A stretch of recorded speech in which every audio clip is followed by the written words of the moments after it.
Hey everyone, today we have the meta snapshot for patch 13.6b. There are a couple of changes in the B patch, most notably a small buff to enforcers, nerf to snipers, which I think is the biggest change, buff to 6 sorcerer, a nerf to watchers, and then some Draven nerfs, a Kali nerf, Urgot buff, Vander nerf, and Corki buffs. This patch is especially important because there are a lot of regional finals being played on this patch, so that's why they kind of added that little B patch in there. But let's cover the top comps because they have changed quite a bit more than I would have thought. Because before, in the last patch, snipers were extremely good. I think the first 3 comps were sniper comps. But right now, I think like Heimer, Corki, Flex is a very solid comp right now. Corki did get his little buff, and then you combine it with all the other good units such as the Sentinels with Alawi. So if you're doing any sort of 4-cost comp, I think it's one of the best options out there. Though I will say in the entire S tier, like they're all pretty equal. There's no comp where it's like miles ahead of the rest, unless of course you get Nocturne reroll with a +1 range item. That makes Nocturne turn into an absolute monster, but it's quite rare. Next one up we have is Sorcerer Zoe. I think sorcerers are the go-to comp for AP comps right now. Any of the Sorcerer Zoe, Blackrose Flex, or Emissary Swain comps are going to be perfect for that because both 4 and 6 sorcerers got buffed. Sorcerer Zoe and Blackrose Flex both use 6. Emissary Sorcerer Swain normally uses 4.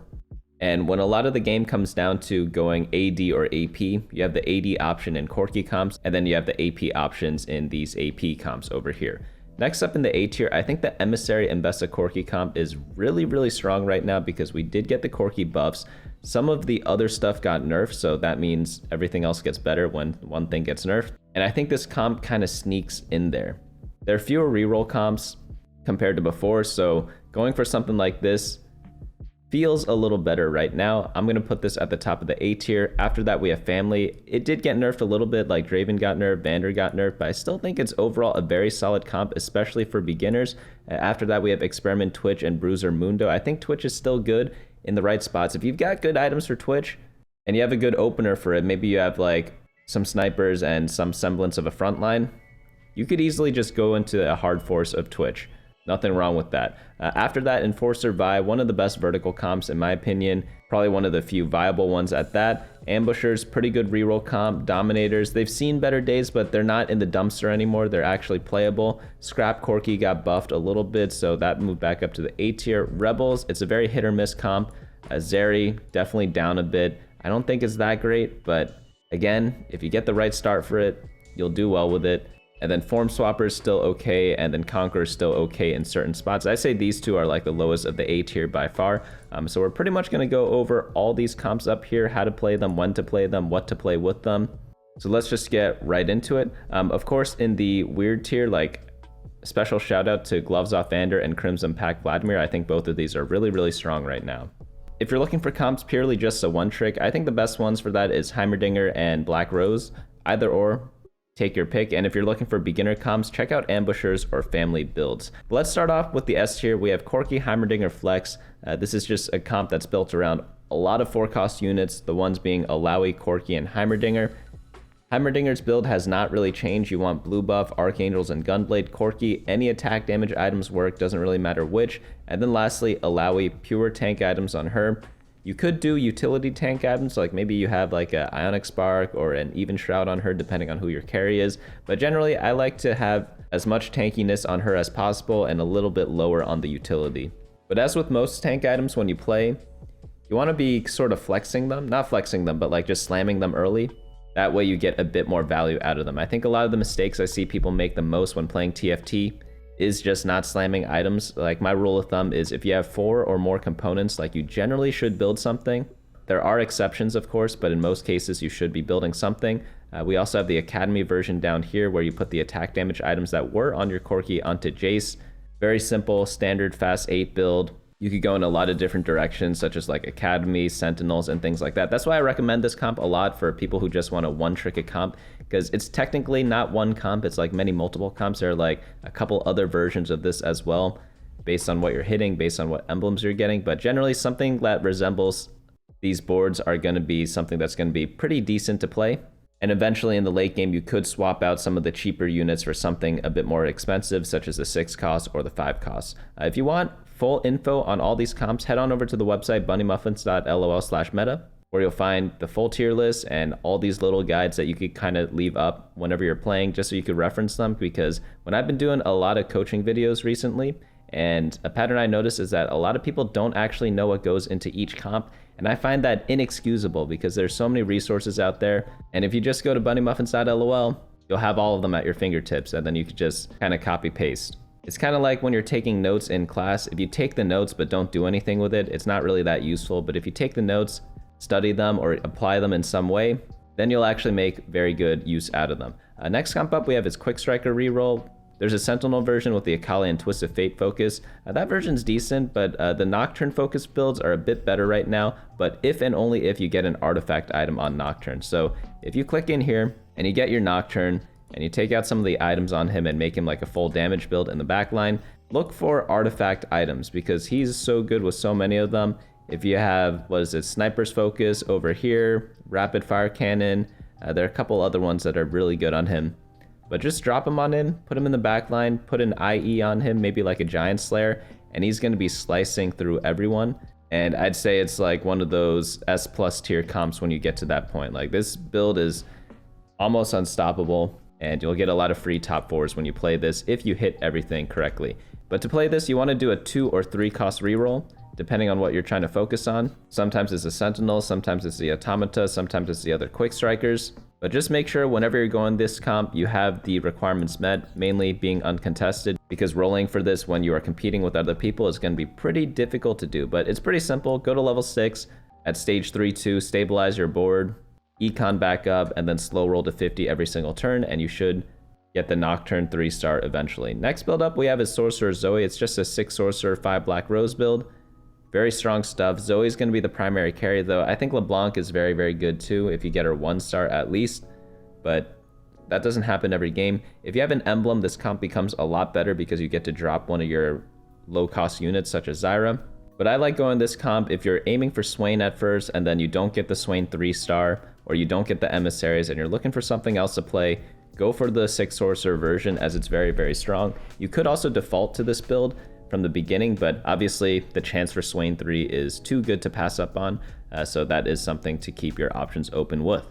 Next one up we have is Blackrose Flex, which is literally the same comp, but you have also different options for your carries in the backline, because Blackrose can work with a lot of other different AP carries. So worst case scenario, like obviously you're aiming for the Sorcerers, right? But if you don't get that, you could play with Heimerdinger, Elise, and things like that, even Silco, just to save a lot of your gold. Next build up we have is Emissary Sorcerer. This build's very, very strong, but it's very expensive because you need 4 costs and a 3 cost 3-star. It's kind of like getting an Audi and a BMW. It's like, it's hard to get both of them in the same life at the same time. But that's kind of what this comp is. If you do manage to get it, it's going to be a pretty sweet ride because Swain 3-star combined with the Garen, the Blackrose, and the other emissary units, especially if you hit LeBlanc as well, is going to rip through a lot of teams. And normally when you play reroll comps, they fall off, but this comp does not. Of course, with most reroll comps, you do want to be uncontested. Unfortunately, like I think I said this in the past, Swain is a 3-trait unit. He's a Conqueror, he's a Form Swapper, and he's a Sorcerer. So while people might not necessarily be going for him 3-star, they might be using him anyway. So it's actually quite difficult to 3-star the Swain. But if you do manage to pull it off, again, it's going to be very powerful. Just make sure for itemizations, you have like regular tank items in the front, focused on health on the Garen, and then in the back lines, Shojin works for pretty much every sorcerer. Have some form of anti-heal effect because Swain is an AoE champion, and then get some damage items onto your Swain. The damage items that work best on Swain are going to be the damage amp and critical strike items because you get a lot of ability power from the sorcerer trait already, so you don't need more ability power, you want to just amp it instead. Next build up we have is the A tiers. We start off with Emissary.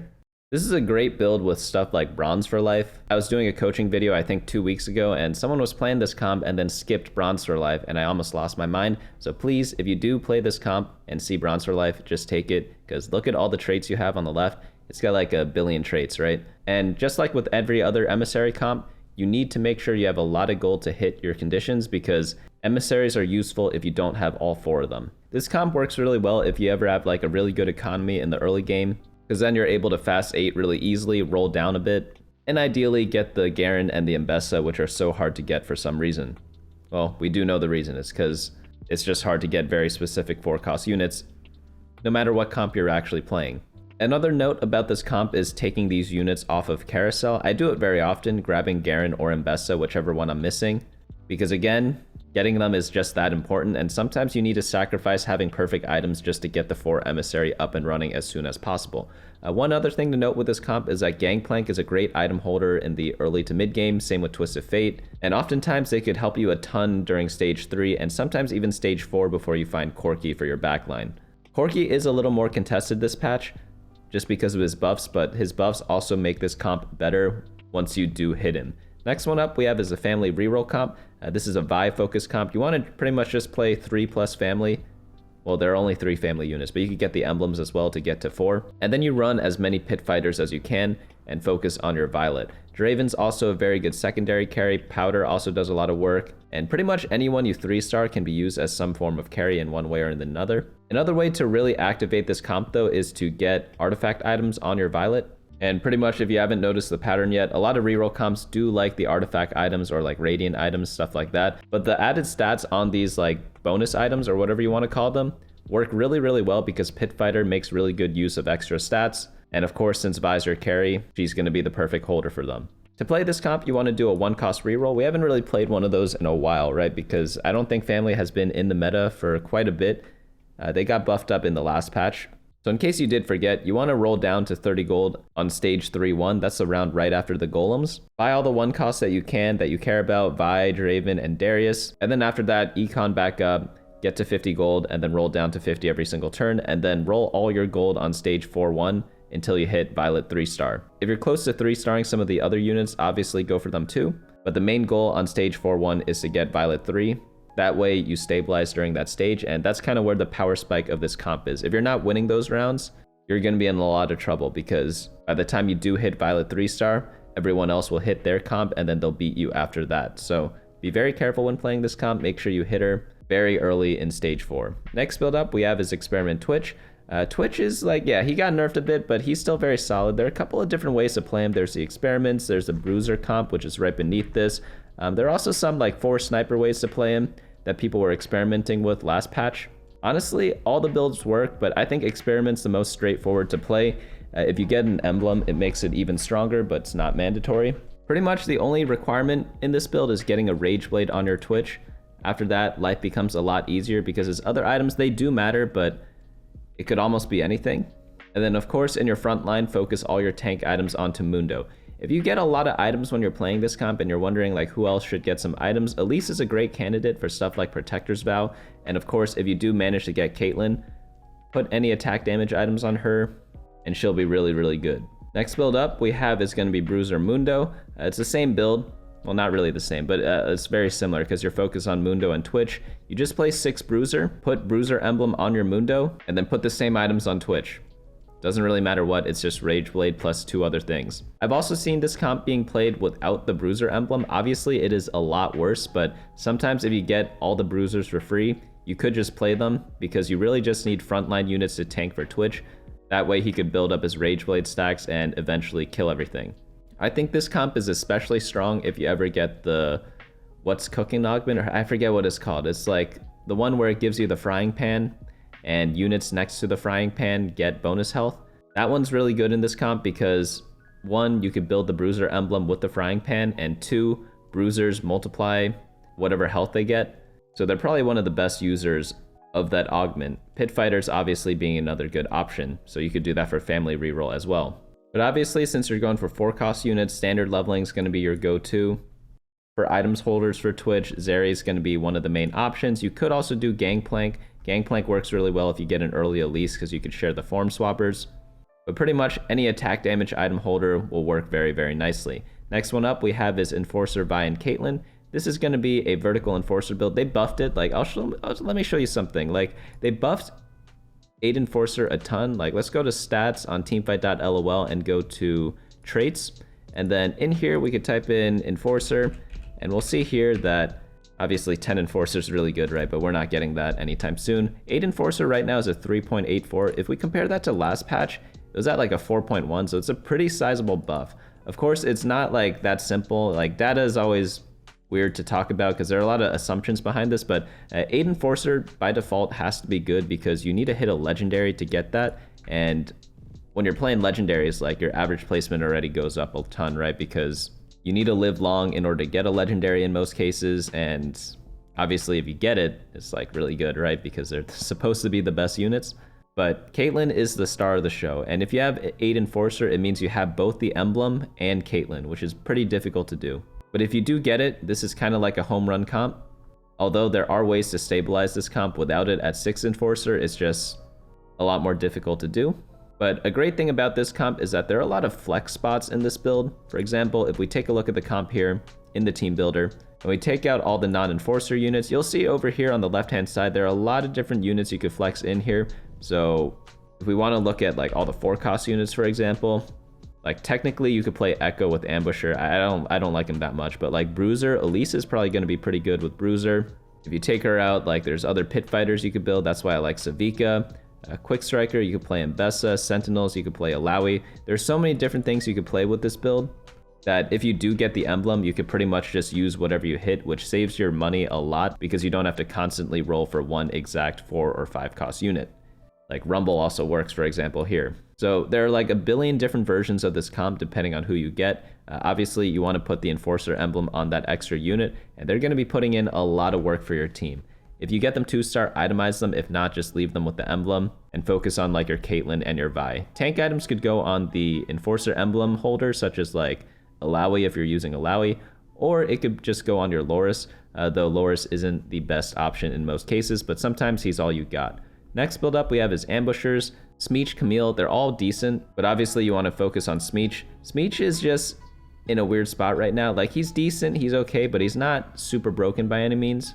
If you want to check out a good video on this, do look at my video from earlier in the week where we looked at how a Master 0 LP plays it versus how a World Finalist is playing him. And you'll see very stark differences in play between just like a regular Master player versus like one of the best players in the world. But essentially the main goal of this comp is to get as many handed justices as possible. It's just such a good item in the Ambusher build because it gives you critical strike chance, and you can already crit from being an Ambusher. And since you're running a lot of melee carries, the lifesteal is really good because that's one of the most important stats on frontline damage dealers. But 2 or 3 cost reroll, depending on who you're going for. Mainly you're going to be doing 3 cost reroll right now because Smeech is going to be your primary carry.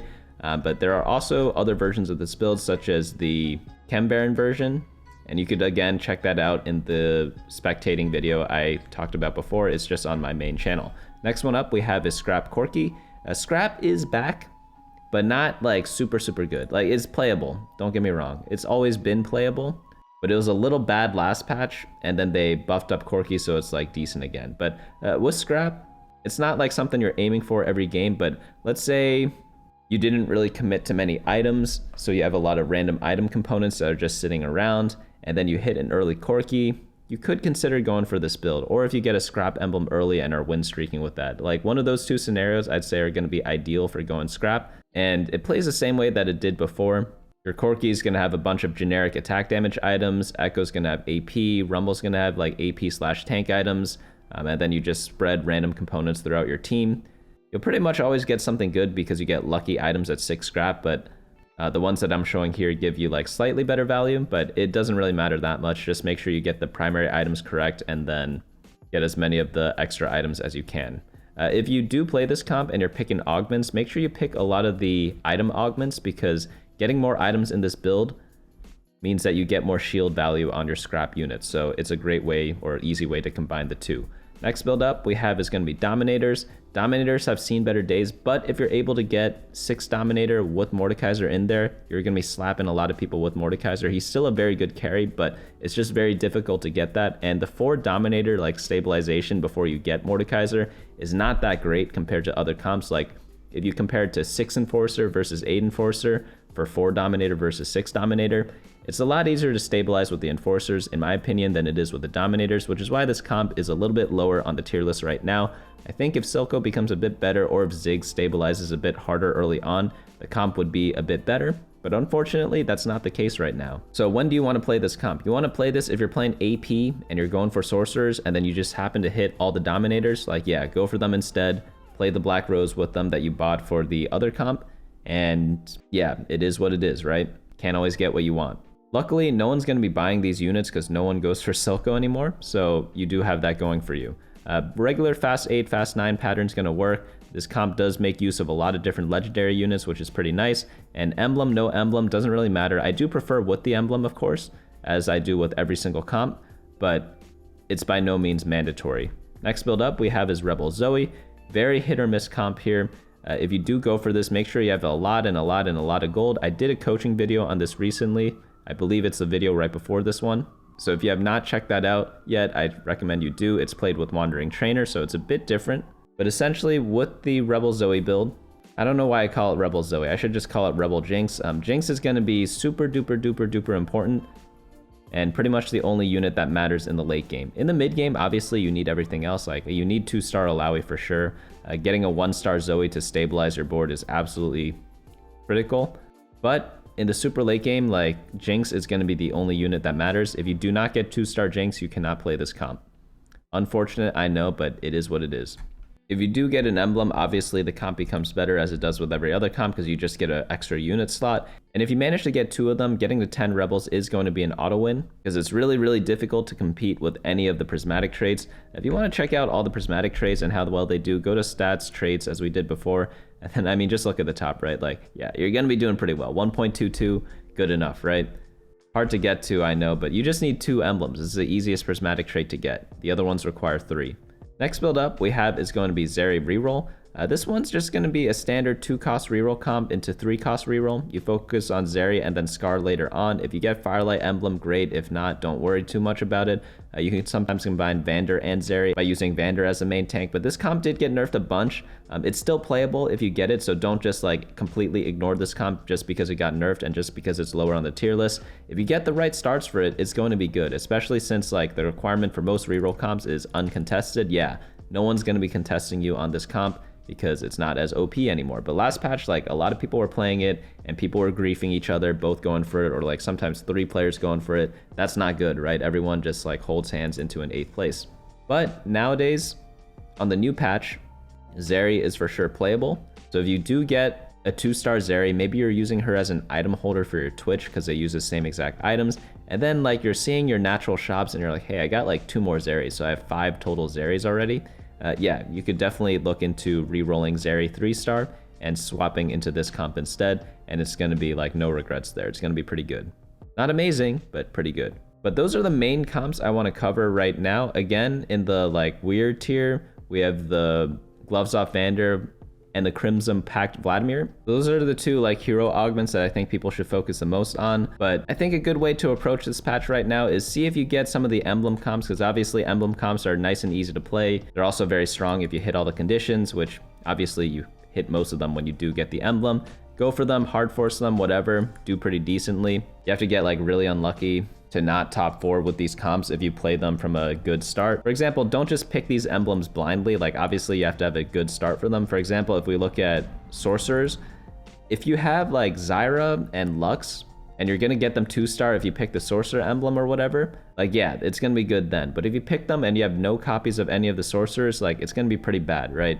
You could still recover from it and still do decently even if you have no copies, but you have to get lucky. And I don't like relying on luck in a luck-based game. I'd rather just pick good spots to go into a certain comp. But after the emblem comps like AD or AP, I think right now AD and AP comps are kind of equal. Like last patch AD was better, but this patch like it's kind of like a tie. Like the comps are good on both ends. Like maybe I lean a little bit more towards AP, but if it is, it's not by much. Like if you have AP items, default to comps like Sorcerer Zoe, Blackrose Flex, Sorcerer Swain, Dominators, and Rebel Zoe. If you have more AD items, look more into any of the Corki builds. That's going to work out the best, and of course Twitch. But nothing too crazy going on there, you know? But hopefully this little quick update helps you in your climb in the next couple of days. This patch ends, I believe, next Wednesday. So I wanted to get this video out to you a little bit earlier. Normally I post on Fridays, but since the B patch came out on Monday, I couldn't leave everyone hanging, so you get it today. But of course, don't forget to check out the website bunnymuffins.lol/meta. If you like TFT data, head on over to teamfight.lol and play around with the stats, explore things like that. You could also look up your own profile in the player search up at the top. But that's going to be it for me today. Hopefully you all enjoyed this video, and I'll see you all next time.